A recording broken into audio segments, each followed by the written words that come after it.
نومورکي اتلان.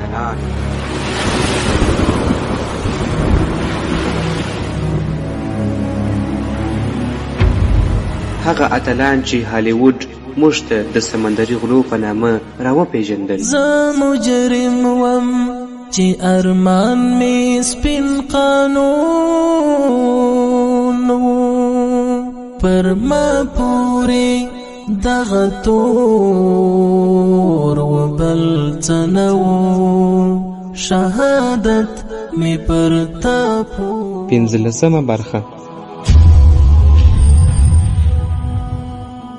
په تېره برخه کې موږ دا وویل چې هغه قومندان چې د انتریا دوریا په نامه و شارل ته دا خبر ورکړ چې خیرالدین بربروسا د خلیفه سره یو ځای سوی دی او تر پخوا ډېر پیاوړی سوی دی. شارل په خپل ځای کې ودرېدی، وروسته یې خپل مټ د دیوال سره وواهه او چیغې یې کړلې لعنت دې وي پر دوی، دا غله به تل موږ حیرانوي. قومندان ویل دا نور مهم نه دی، تر دې هم ډېر مهم څه شته. شارل ورته وکتل ویل څه وایې؟ قومندان یو څه تم سو او شارل غوږ ورته ونیوی. بیا قومندان ویل موږ ته خبر را رسېدلی دی چې دی غواړي موږ د الجزایر څخه وباسي. د شارل په سترګو کې د تشویش او ویرې نښه پیدا سوله او ډېر حیران سو. د 923 هجري کال په منځنیو شپو کې او د تیارې تر سوري لاندې څو کوچنۍ کښتۍ د الجزایر د ساحل یوه کلا لرونکي ښار ته را نږدې سولې. د کښتیو شمېر 3 و چې هر یوه کې 10 کسان ناست وه. ټولو داسې تورې جامې اغوستې وې چې ټول بدنونه یې پټ کړي وه، یوازې مخونه یې ښکاره وه، خو هغوی خپل مخونه هم په تور رنګ کړي وه څو خپل شتون د شاوخوا تیارې په منځ کې پټ وساتي. لومړۍ کښتۍ د خیرالدین بربروسا تر مشرتابه لاندې وه، دوهمه د علي اندلسي او وروستۍ کښتۍ د اسماعیل لخوا رهنمایي کېدله.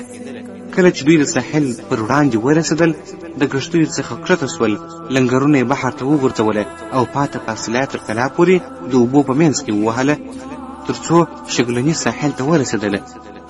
په بل اړخ کې شپه ډېره ناوخته سوې وه او په هغو شېبو کې یوازې د سمندر د څپو غږ اورېدل کېدی. څپو چې ساړه د ژمي بادونه به یې وهله او د کلا پر څنډو به لګېدله.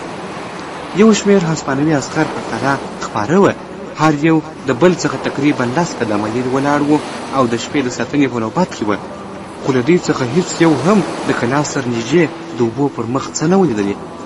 ځینو د یخنۍ څخه ځان توداوه او ځینې په خبرو بوخت وه. په همدې مناسبه فضا کې خیرالدین بربروسا او د هغه 10 کسیزې ډلې خپل کار ته ادامه ورکړله.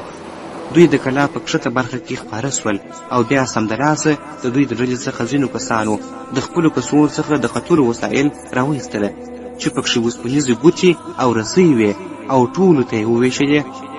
بربروسا لومړی کس و چې ختل یې شروع کړه. یوه اوسپنیزه ګوته یې د ډبرو ترمنځ په یوه درز کې وټومبله، بیا هلته د اوسپنیز میخ په شکل یوه آله ټینګه کړله او پرې وختئ. بیا د خپل نوي ځای څخه بله اوسپنیزه ګوته او بل میخ ټینګ کړله او همداسې یې ختلو ته دوام ورکړ. نور ټول هم ورپسې وه تر څو چې د کلا د سر برنډې ته ورسېدله. چیرې چې هلته ساتونکي ولاړ وه، هغوی د بربروسا د خوا د اشارې انتظار کاوه. خیرالدین بربروسا ډېر ژر ځان هغې تنګې لارې ته ورسوی چې د کلا پر سر وه. هلته یو ساتونکی چې د نورو څخه غافل و په ناڅاپي ډول وواژه او د هغه وسله یې ترلاسه کړله چې نورو ملګرو ته یې د ورسېدو فرصت برابر کړ. خو یو ناڅاپه یوه پیښه وسوه. یو ساتونکي د تیارې سره سره بیا هم یو تحرک محسوس کړ او چیغې کړلې دا خو نپوځیان دي. نور هم بیدار سول او پر خیرالدین بربروسا او د هغه پر ملګرو یې حمله وکړله. خو دا حمله د نورو 2 ډلو په ګټه تمامه سوله، ځکه چې ساتونکي د خپلو ځایونو څخه ووتله او د خپلو ملګرو سره د مرستې لپاره ولاړله او دې شلو نورو کسانو ته موقع په لاس ورغلله چې پورته وخیژي او لارې ته ورسیږي. د ساتونکو شمېر دومره نه و چې نپوځیانو سره مقابله وکړي، نو د کلا دننه نور هم پورته راغلله. دواړو خواو کې جنګ شروع سو او داسې ښکارېده چې برلاسي نپوځیان دي، ځکه چې هغوی داسې وسلې کارولې چې د لاسي بمونو په شکل وې، ډېرې زورورې او لوګي لرونکې وې چې د کلا مدافع عسکرو ته یې درانه تاوانونه ورسوله. خیرالدین او د هغه ملګرو دا فرصت په کار واچوي چې ځانونه د کلا مرکزي دروازې ته ورسوي. په هماغه وخت کې هلته په سمندر کې نورې کښتۍ موجودې وې چې د لومړۍ ډلې کښتیو ته نږدې وې. هغوی د برید کوونکو څخه د اشارې په تمه وه چې یو روښاندان و. دا به یې ښودله چې نفوذیان بریالي سوي دي او هغوی قلعه ته ننوتلي دي. د دغه کسانو د ډلې څخه حسن کرسو وویله هغوی بریالي سول. صالح کرار وویل الحمدلله، راځه وروره کښتۍ مخکې بوځو. نو چلوونکو چټک حرکت وکړ او ژر یې ځانونه قلعه ته نږدې ساحل ته ورسوله. کښتۍ په سلګونو وې، هر یوې د جنګیالیو یوه ډله لېږدوله. هغوی چې ساحل ته ورسېدله قلعه ته یې منډه کړله او محاصره یې کړله او په دې حال کې یې تکبیرونه هم کوله. کله چې هغوی ورنږدې سوله نو ناڅاپه د قلعه دروازه ورته خلاصه سوله او هغوی ورننوتله. هلته یې د قلعه د عسکرو سره یوه سخته جګړه وکړه. په دې جګړه کې د سپکو وسلو هر ډول استعمال وسو، حتی توپکونه هم، کوم چې د خیرالدین بربروسا ملګرو کاروله. جګړه د دواړو خواو ترمنځ ادامه وموندله تر څو چې سهار سو او په دغه وخت کې د سکون او آرام یو نرم او ښکلی غږ پورته سو.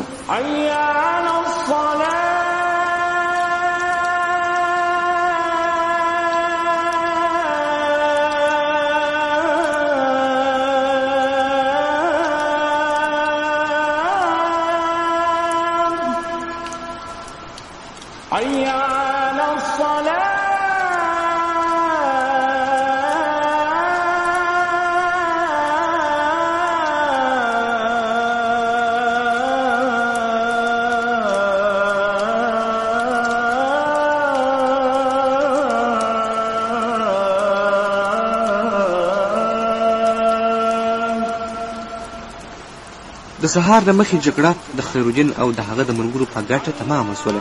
هر څه پای ته رسېدلي وه. د کلا دننه د جګړې نښې څرګندې وې. مرکزي میدان یې د سلګونو هسپانوي مړو څخه ډک و. د کلا په یوه څنډه کې یو شمېر جنګیالیو د بندیانو په راټولولو پیل وکړ چې پکښې ځینې ماشومان او ښځې هم وه. خیرالدین بربروسا چې کله دا منظر ولیدی نو چیغې کړلې ودرېږه ای سړیه، صبر وکړه. هغه له خپلو ملګرو څخه تیر سو او هغه عسکر ته ورسېدی چې بندیان یې کشوله. حال دا چې د بندیانو لاسونه یې سخت تړلي وه. بربروسا ورته ویل دا څه کوې؟ عسکر وویل بندیان راولمه. بربروسا پرې په قهر سو، ورته یې وویل هلاک سې، له کله راهیسې موږ ښځې او ماشومان بندیان کړي دي، ته مسلمان نه یې؟ ایا زما امرونه نه دي درته رسېدلي چې پر دا ډول خلکو احسان او رحم وکړئ؟ صالح ورغی او ورته ویل بخښنه غواړم، دا سړی نوی راغلی دی، ستا د امرونو څخه خبر نه دی. بربروسا بیا عسکر ته ویل دوی خلاص کړه، عزت ورکړه، احسان پرې وکړه. موږ هغه قوم نه یو چې بې ګناه خلکو ته ضرر رسوو. نه یوازې دا بلکې ټولې ښځې، ماشومان، زاړه او هغه څوک چې جنګیالي نه دي ټول بېرته خپلو کورونو ته واستوئ. دې خلکو ته فریب ورکړل سوی دی، ژر کوئ. هغوی وویل امر چې پر سترګو امیر صاحب. عسکر او ورسره کسان ولاړل او د ښځو او ماشومانو بندونه یې خلاص کړله. صالح د خیرالدین خوا ته وکتل او ویې ویل اوس څه کوې امیره؟ بربروسا مسکی سو، د کلا د سر خوا ته یې وکتل او ویې ویل هیله لرم چې الله جل جلاله مو زړونه بدل نه کړي. صالح وپوښتل بیا څه؟ د عنابه تر فتح وروسته به چیرې ځو؟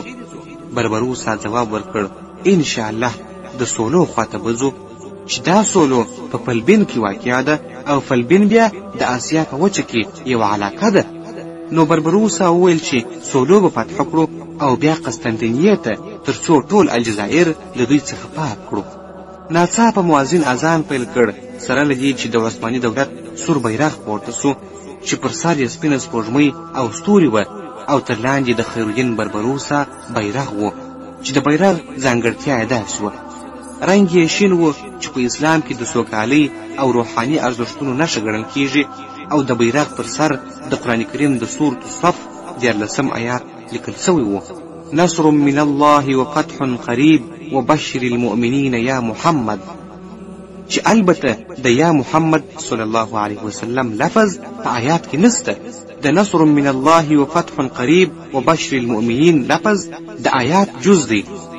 او د بیرغ په منځ کې د ذوالفقار توره انځور سوې وه چې د حضرت علی کرم الله وجهه مشهوره جبې خولې لرونکې توره وه او بیا د تورې شاوخوا 4 هلالونه یعنې سپوږمیانې وې چې د راشده خلفاو ابوبکر، عمر، عثمان، علي رضی الله عنهم نومونه پکښې لیکلي وه او د تورې د خولې ترمنځ یو 6 کونجه ستوری و چې د سلیمان علیه السلام د مهر په نوم پیژندل کیږي. دا سمبول په اسلامي هنر او عثماني دور کې زیات کارول شوی و. د هماغه کال له دې پیښې څخه د 2 میاشتو کم وخت کې خیرالدین بربروسا د سولو ښار هم ونیوی. د هغه ځای څخه هسپانویان وشړل، بیا قسطنطنیه فتح کړه او هلته یې د اسلام بیرغ ورپاوی. خو په هسپانیا کې شارل نږدې و چې د قهر څخه وچوي. کله چې ورته د سولو د سقوط خبر ورسېدی نو د خپلو قمندانانو او مشاورینو څخه یې وټولۍ د ماڼۍ په انګړ کې راټول کړله او هلته په لوړ غږ چیغه کړله: لعنت دې وي، تاسو ماته څه شي توجیه کوئ؟ ماته مو وخوړله. موږ فکر کاوه چې د هغه د ورور وژل به د غلو موضوع د تل لپاره ختمه کړي او دا د ویرې هغه خوب به ختم سي چې موږ ته یې راوړی و او د اروپا سره یې زموږ د سمندري تجارت لارې پرې کړې وې. موږ فکر کاوه چې دا بربروسا به د خپل رور څخه نه زورور وي او نه به د هغه په شان چل ولري. خو وګورئ، دا موږ هره ورځ داسې حیرانوي چې د ماشوم وریښتان سپینوي. بیا د خپلې چوکۍ څخه پورته سو ویل: پرون عنابه او سولو وه، نن قسطنطنیه ده او رب پوهیږي چې سبا څه شي پلان کوي. یو قمندان د خبرو کولو هڅه وکړه، ویې ویل: باداره. شارل ورته ویل: چوپ سه، لعنت دې وي در باندې. بیا ټول مجلس ته په قهرجن نظر وکتل او ویې ویل: او ته ای اندریا، تا ماته ژمنه نه وه راکړې چې دا به له منځه وړې؟ تېر کال دې نه وه راته ویلي چې یا به یې سر راوړې او یا به دی پخپله زندۍ دلته زما مخې ته دروې؟ نو ای قمندانه، دا وعدې دې څه سولې؟ اندریا وویل: زه لا هم د بادار ژمن یم. شارل پرې غوسه سو، ویل: لعنت دې وي، نو دا چې تر اوسه څه پېښ شوي دي تا ته څه ښکاري؟ اندریا وویل: الجزایر لا هم زموږ په لاس کې دی.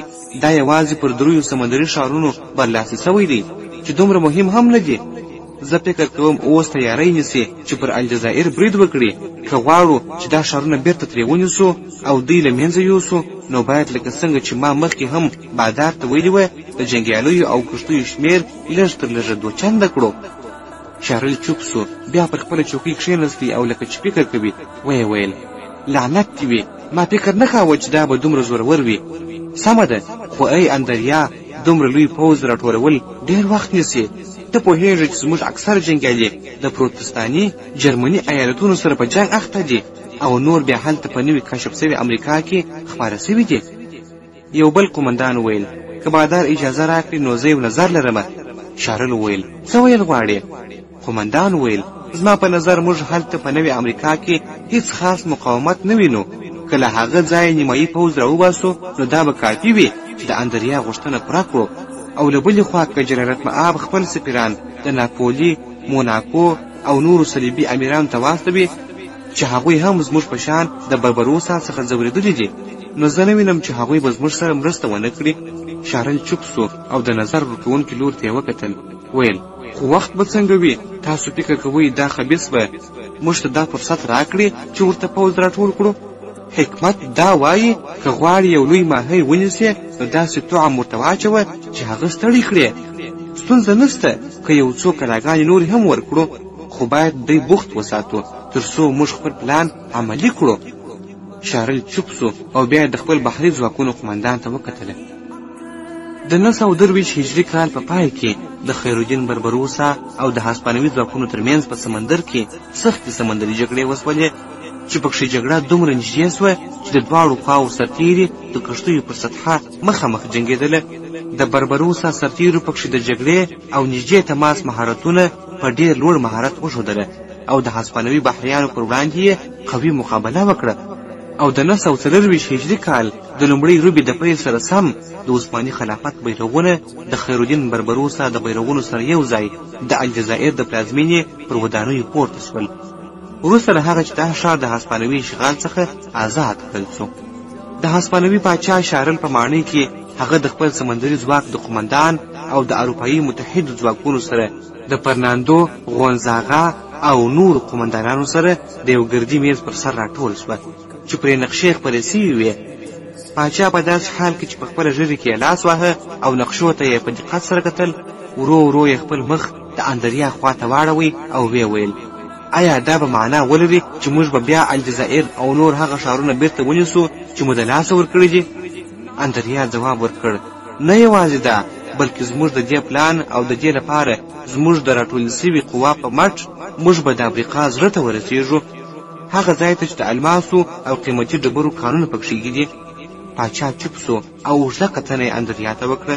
ویل او که ناکام سو بیا؟ اندریا ځواب ورکړ موږ به ناکام نه سو ای باچا، موږ د هر ګام لپاره حساب کړی دی، حتی د هر سرتیر ځای مو ټاکلی دی. موږ د دشمن قوت او چمتووالی ښه پیژنو. پاچا پوښتنه وکړه او عثمانیان ترک؟ اندریا وویل د هغه سره یوازې هغه څه دي چې د مصر څخه ورکړل سوي دي، او هغوی دا مهال په یمن کې د پرتګالیانو سره په جګړه اخته دي. او که د ملاتړ فکر وکړ نو موږ هغوی هم په حساب کې نیولي دي. هغوی ته یوازې د سمندر لاره پاته ده. نو ځکه مو د 500 کښتیو یوه بحري قوه جوړه کړې ده چې د الجزایر پر اوږدو اوبو به شاته ساتنه کوي که ناڅاپي پیښه رامنځته هم سي. پاچا څو قدمه د میز څخه شاته ولاړی، لاسونه یې سره وتړل، بیا ټولو ته وکتل او ویې ویل دا یوه لویه قماربازي ښکاري. یو کال مخکې موږ همداسې خوشبین وو، ګمان مو کاوه چې دا به پای وي، خو دې ملعون سړي ټول پلانونه واړول او موږ ته ډېر دردناک شکست راکړ چې انجام یې داسې سو چې موږ د الجزایر څخه ووتلو. او زه پر دې ویرېږم چې بیرته هماغه تېروتنه تکرار نه کړو. اندریا ویل تېر ځل موږ د هغه قوت کم ګڼئ، خو دا ځل موږ د هغه قوت په ښه ډول اندازه کړی دی. حتی په دې هم پوهېږو چې خپل ځواکونه څنګه تنظیموي، او که مرسته وغواړي نو څوک به یې یاري وکړي. دا ځل جلالتمآب باچا بل هیڅ لار نسته، یا بریا یا هیڅ. باچا وویل ته ډېر مطمئن ښکارې ای قومندانه. اندریا دوریا ځواب ورکړ نه یوازې مطمئن بلکې ډېر زیات. شارل یوه شېبه چوپ سو، بیا یې شاوخوا ته وویل حضراتو نو افریقا ته درومو. سلګونه کښتۍ د مدیترانې پر غاړه د اروپا له بندرونو څخه وخوځېدلې. پکښې ډول ډول کښتۍ وې، د عسکرو وړونکي، د مهماتو او رسید وړونکي، د قوماندې او مخامخ جګړې لپاره او نور. ټول د الجزایر سواحلو ته په حرکت کې وه. په یوه ستره قومنداني کښتۍ کې اندریا د خپلو مرستیالانو په منځ کې ولاړ و چې یو تن یې په ویاړ سره وویله شک نه لرم چې دا غل چې مراد یې بربروسا و او د هغه ناویان به اوس دا درک کړي چې د دوی پای را رسېدلی دی. اندریا ځواب ورکړ دا نور مهم نه دي حضراتو، بربروسا نور زموږ د حساب برخه نه ده، بلکې هغه څه چې تر شا یې دي افریقا او د هغې نه حاصله ځمکې. یو تن یې وپوښتل بخښنه غواړم ښاغلی، خو که موږ هلته ورسېدو نو بیا به چارې څوک پر مخ وړي؟ اندریا مسکی سو، ورته یې وویل ګرانه ایدواردو، هغو ته چې مېلمستیا ته رابلل سوي وي مساوي برخه ورکول کېږي، خو میزبان تل غوره برخه خپل ځان ته ساتي. موسمي بادونو د کښتۍ مخ ته زور ورکړ چې د فرناندو سره په نږدې کسانو کې یې وویل زه فکر کوم چې د دې باد له امله به موږ تر دمې هم ژر هلته ورسېږو. هیله لرم چې د سان بارتولومیو له اختر سره هلته ورسېږو. څو دا لمانځنه ځانګړی خوند ولري او بیا ټولو په قهقهه سره وخندله. په پلازمینه الجزایر کې هر سړي د خپل ځان د وسلوال کولو کار پیل کړی و. د جګړې لپاره د چمتووالي او انتظار په حالت کې وه. سړکونه د شګو د بوجیو، خنډونو او موانعو څخه ډک سوي وه، خو د ساحل پر غاړه په خپله بربروسا د دفاعي ترتیباتو، د خپلو سرتیرو او د بحر د خوا د کلاګانو د وسلو د تجهیز څارنه کوله. هغه په خپله د خپلو سرتیرو د یوې ډلې په منځ کې پیاده ګرځېدی چې پکښې صالح او ترغود دوه زاړه قومندانان ورسره وه او د دفاعي پلان د عملي کېدو ډاډ یې اخیستی. په داسې حال کې چې د ښار ټولې خواوې په سخت چمتووالي کې ښکېل وې. خیرالدین وویل صالحه. صالح وویل ووایه امیر صاحب. خیرالدین وویل آیا تاسو د ټولو خلکو د مسلح کېدو ډاډ اخیستی دی؟ صالح وویل ډاډه اوسئ امیر صاحب، موږ هیڅ کار همداسې نه دی پرېښی. خیرالدین وویل نو انشاءالله ووایه، ځکه چې موږ نه غواړو چې د دې جګړې په ترڅ کې د الله جل جلاله مرسته د لاسه ورکړو. صالح وویل هر څه د هغه سبحانه وتعالی په اراده سره کېږي. خیرالدین مخ د ایدین خواته واړوي، ویل د علي او اسماعیل په اړه څه خبر شته؟ هغه ویل تر اوسه نه. خیرالدین د ساحل مخې ته ولاړی، ویل ښه، د ساحل پر اوږدو د دفاع لا قوي کول پیل کړئ.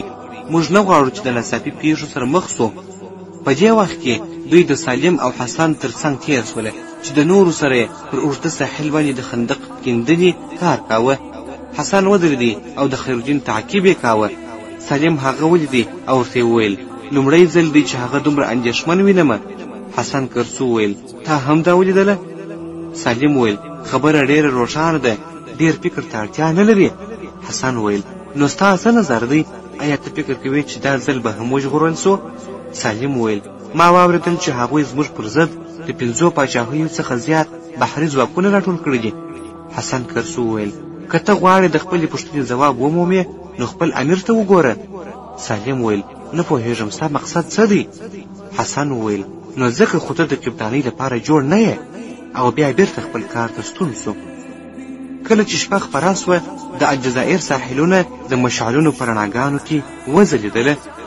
په یوه کې د هغو قلاو څخه چې د بحر پر غاړه وې خیرالدین د هغې پر سر یوازې ولاړ و او د تیاره افق خوا ته یې کتله چې ناڅاپه د شا د خوا څخه یو غږ راغلی. ویل نه ویده کېږې؟ خیرالدین وویل آیا د مسؤلیت خاوند ویده کېږي؟ رسول الله صلی الله علیه وسلم رښتیا ویلي دي الا کلکم راع وکلکم مسؤول عن رعیته. هغه کس ویل او د مسؤلیت د وجې دا هم ده چې ته باید ښه چمتووالی ولرې. بربروسا خپل مخ ور واړاوه خو څه یې ونه ویل. هغه کس بیا وویل که ځان ستړی کړې او بدن ته د استراحت حق ور نه کړې نو ته به ونه سې کولی چې ښه وجنګېږې او ښه فکر وکړې. و ان لبدنک علیک حقا یعنی بېشکه ستا بدن پر تا حق لري. خیرالدین بربروسا کامیاب سو نو دواړه یو ځای ولاړله. د سهار په وخت کې اروپایي هسپانوي سمندري بیړۍ د خپل هدف پر لور د بحر په اوږدو کې روانې وې. د قومندانۍ په لویې بیړۍ کې فرناندو ولاړ و او د هغه په خوا کې معاون اندریا ولاړ و. دواړو اسمان ته کتل. یو مرستیال راورسېدی ویل ښاغلی او بیا یې یوه لفافه ورکړله. فرناندو خلاصه کړله بیا یې اندریا ته ورکړه او بیرته یې اسمان ته وکتله او ویې ویل داسې ښکاري چې رب زموږ د لښکر سره دی. زه نږدې بری محسوسومه. خو اندریا اسمان ته کتل هلته چې وریځې جوړېدلې او باد تیزېدی. ویل مه خفه کېږه قومندانه دا وریځې او باد د رب د نصرت نښې دي. فرناندو وویل رښتیا داسې فکر کوې قومندانه؟ بیا یې په لوړ اواز وخندل او لاندې خواته ولاړی. 2 ورځې وروسته چې د اګست 24مه وه د همدې ورځې په سهار اسمان تورو وریځو نیولی و او سخت توپان د الجزایر پر ساحل باندې راغی چې د هسپانوي بیړیو سره یې لوبې کولې. ماتو سوو څپو بیړۍ خوځولې. جنګي خلکو د ویرې څخه چیغې وهلې او یو شمېر یې سمندر ته غورځېدله. قومندان اندریا فرناندو ته چې د باد په زور یې حرکت نسو کولی زارۍ وکړلې. ویل زما په فکر دا ماموریت بل وخت ته وځنډوه کله چې هوا ښه وي. هغه وویل احمق مه اوسه زه به نه شاته ځم او نه به مې توپان شاته کوي. مخ ته ولاړ سه مه ویرېږه. اندریا ویل خو ښاغلې که توپان لا زور واخلي بیړۍ به یو له بل سره ټکر وکړي. فرناندو وویل درته وایم مخ ته ولاړ سه که نه وژنم دې ولاړ سه. اندریا یې امر عملي کړ او بیړۍ په ډېرې سختۍ سره پر مخ باندې ولاړلې. ان چې 5 بیړۍ ساحل ته راورسېدلې او د مدافعینو له سترګو څخه پټې نه وې. د خیرالدین بربروسا لښکر په هغه څه چې ولیدله باور نسو کولی. یو تن وویل دا خو ضرور لیونې سوي دي. صالح په مسکا وویل وایه چې الله جل جلاله دوی ته مهلت ورکړی دی تر څو یې د مؤمنانو په لاسونو تباه کړي انشاءالله. خیرالدین بربروسا ورته وکتل او آیدین او نور ټول چوپ وه. بربروسا اوږې پورته کړلې. صالح ورته مسکی سو. ویل ښه نو راځئ چې جګړه پیل کړو. یوازې څو لحظې وروسته چې دښمن په کښتیو کې ساحل ته راورسېدله بربروسا تکبیر وکړ او جګړه پیل سوله. د هغه تکبیر سره هوا بدله سوله. سخت باران وسو. باد لا زور واخیستی. بیړۍ یې واړولې. جنګیالي یې سمندر ته وغورځول. بیړۍ یې وویشتلې. کښتۍ یې ماتې سولې او څپو ډېر شمېر دښمنان غرق کړله. نور یا ووژل سول یا بندیان سول او ډېر ژر د هسپانیې دا ستر لښکر د شرموونکې ماتې سره مخ سو.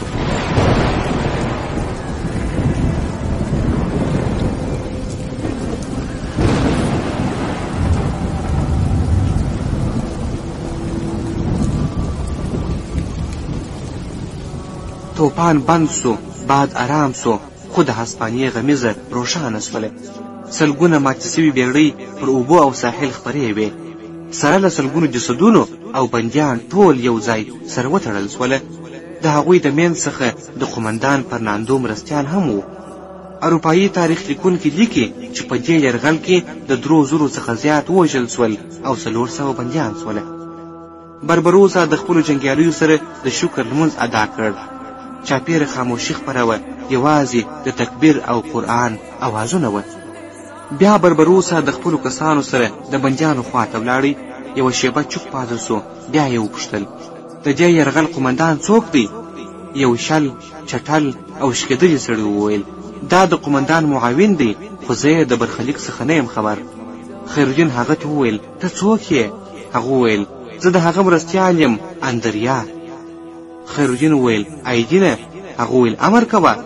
بربروسا وویل بندیان ټول کړه، عزت ورکړه، ښه چلند ورسره وکړه او عمرونو ته یې وګوره. څوک چې په ډېر عمر وي او په جنګ کې کمزوري وي آزاد یې کړه او پاته چې د غنیمتونو سره استانبول ته ولاړ سي او هلته به سلطان پرې فیصله وکړي. ایدین ورته وویل امر مو پر سترګو. بیا خیرالدین وویل او دا مرستیال ما ته پرېږدئ، زما ورسره ځانګړی حساب دی. اندریا ورخطا سو.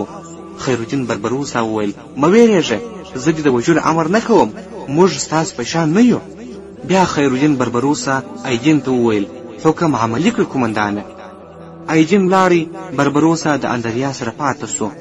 ویل دا بحر ډېر عجیبه دی، پراخ دی، خو کله کله دومره تنګیږي چې د انسان څومره هیلې وي دی نه پکښې ځایږي. دا سمندر خپل اسرار یوازې هغه چا ته ورکوي چې زړورتیا ولري او مقابلې ته ودرېږي. ستا څه فکر دی؟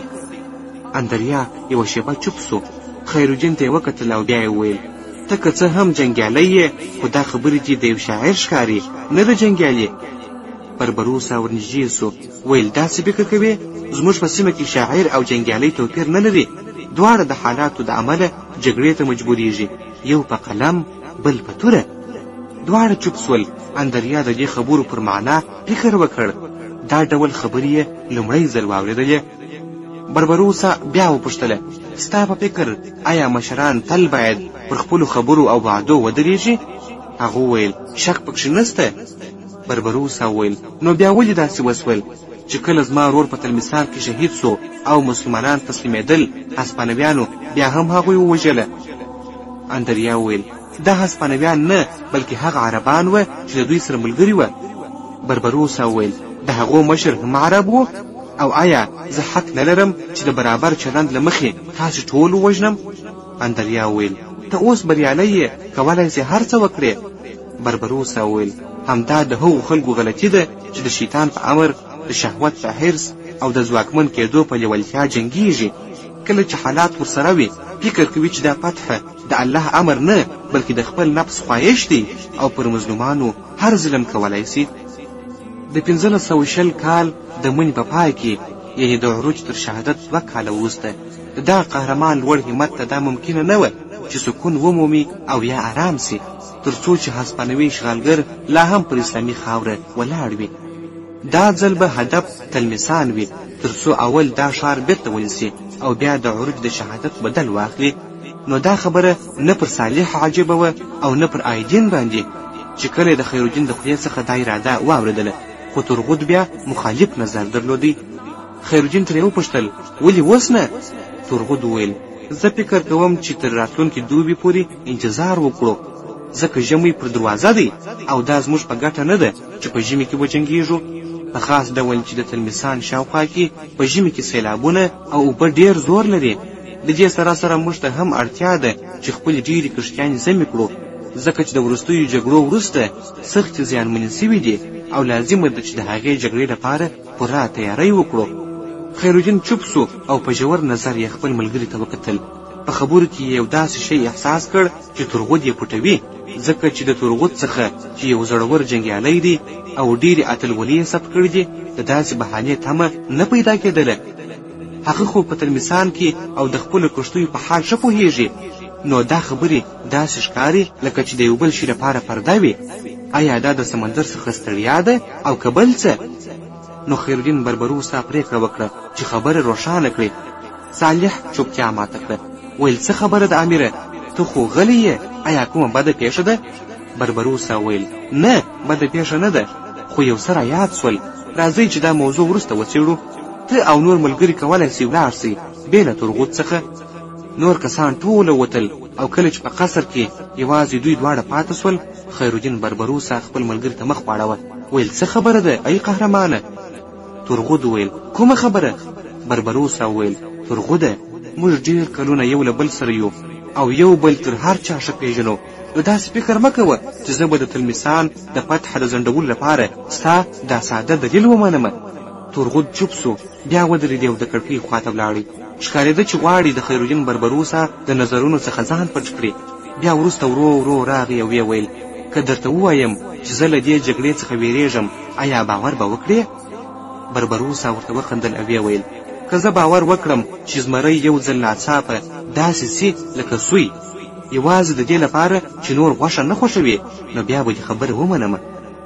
ترغود ورته ویل ښکاري چې زه به تا په اسانۍ سره قانع نه کړم. دښتې په لټه کې دی د عمر مختار، بحر مو غواړي هم بربروسا سالار، په لرو بر یې رپول غواړي ظلمو، سپینه جنډه مو خپرول غواړي ظلمو، دا اسلامي برم ساتل غواړي ظلمو، تیر عظمت بیا احیا کول غواړي ظلمو، دا قرباني او د ایثار په جذبه بیا پس پنځ پیڅلې مسیر تلل غواړي ظلمو.